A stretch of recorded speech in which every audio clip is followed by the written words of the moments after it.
ये आम एक स्वादिष्ट रेसिपी बनैबा ताहा कौन कौन दरकार एथिपाई आ कौन कौन आम केमी यूज करवा। प्रथमे कड़े बसई आम कि घी गरम करदे से खिसमिस को पकई भाजवा। देखु टिके गरम हो आसला आमर घी तापर आम खिसमिस पकईबा।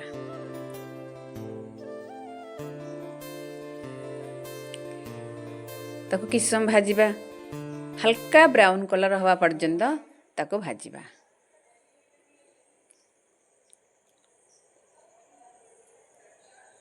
ये रेसिपीटी खायापी भारी स्वादिया पोड़ पिठा भली कि पोड़ पिठा टिके भिन्न धरण हुए।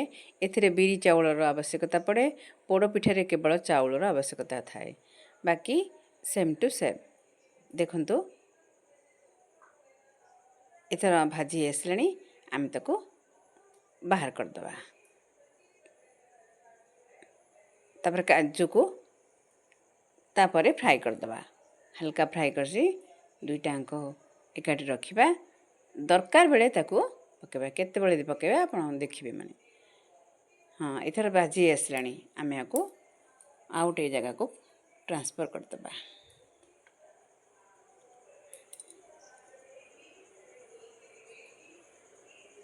अधिक समय भाजिले ता कला पड़ जीवो स्वादहीन हो ता पिता लगी आसबो। किंतु ये मिठा खटार टेस्ट आर यापर आम काजू पकई भाजवा।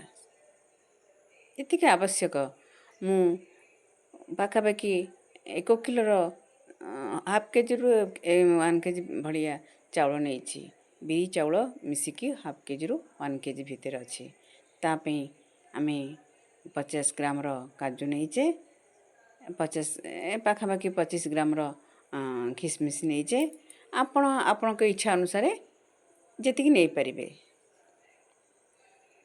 देखंतु या मध्य भल भावे भाजी आसलानी।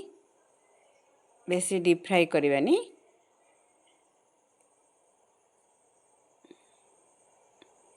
आउ किछि एथरे ऐड कर देली।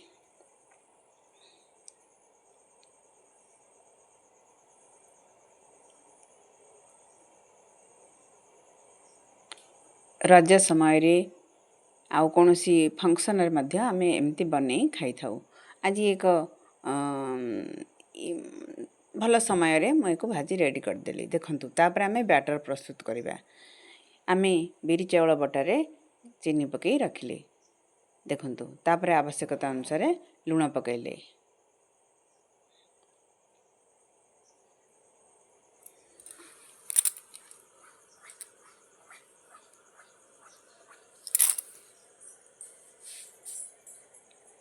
तापरे मु आगरू पकई देइछि इतिक रखिछि ता ऊपर छिंचिया पे। जदि आम रेसिपीटी कड़े ढालिबा तापरे आम सेतरे ता ऊपर शो करिया पे दिया जिवो।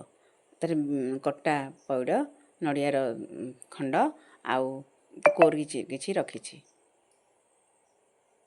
एथर काजू किशमिश की भजा काजू किशमिश की आम ऐड करबा। आउ किछि रखिबा डेकोरेशन करिया पे। एथर गुजराती पाउडर दबा।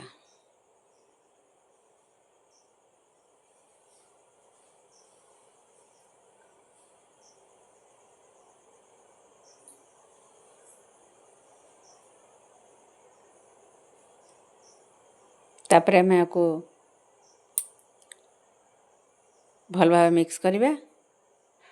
देखो अल्प टिके पानी नदी आम क्षीर देदबा।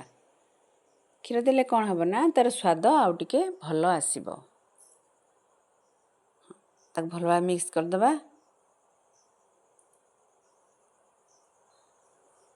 अधिका थिकनेस रहिबनी कि अधिका पतला भी हेबनी। जेमिति आम साधारणतः डोसा बनै थाउ सेही परि बैटर रहिबो।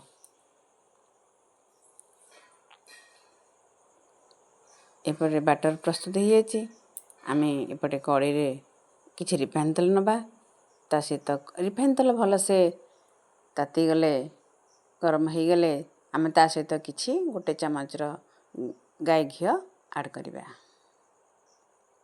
देखंतु ଗାଈ ଘିଅ ଦେଲେ ତା'ର ସ୍ୱାଦ ଆହୁରି ବଢ଼ିଯାଏ।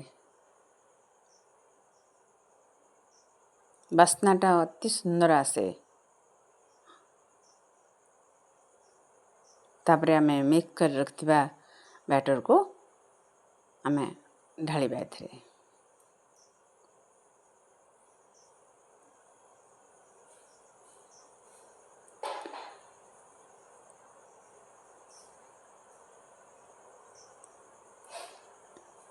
ଏଥର ଭଲସେ ତାତି ଯାଇଛି।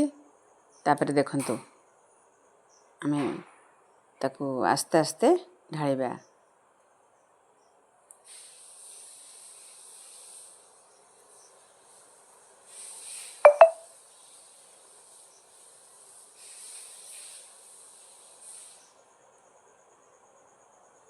ଦେଖନ୍ତୁ ଘିଅ ଚାରିପଟକୁ ଆସିଛି, କେତେ ସୁନ୍ଦର କଲର୍ ଆସୁଛି।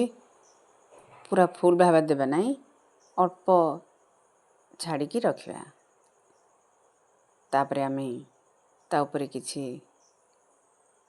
ନଡ଼ିଆ କୋରା ଦେବା। ଆଉ ଆମେ ଯେଉଁ ଭାଜିକି ରଖିଥିଲେ କାଜୁ ଖିସମିସ୍ ତାକୁ ମଧ୍ୟ ଦେବା। ଭଲ ଭାବରେ ଡେକୋରେସନ୍ କରିକି ଗୋଟେ ଗୋଟେ ଗୋଟେ ଗୋଟେ ସାଇଡ଼୍ କରି ଆମେ ତାକୁ ରଖିବା।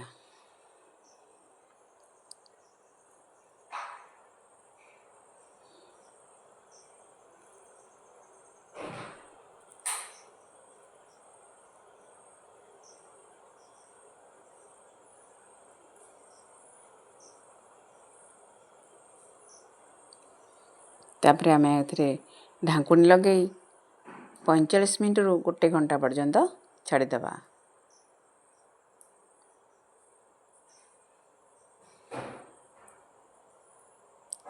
ଦେଖନ୍ତୁ ଏଥର ରେଡ଼ି ହୋଇଯାଇଛି। ୟା ଭିତରେ ସମୟ ହୋଇଯାଇଛି, ଆମେ ପ୍ରସ୍ତୁତ କରିଦେଲେ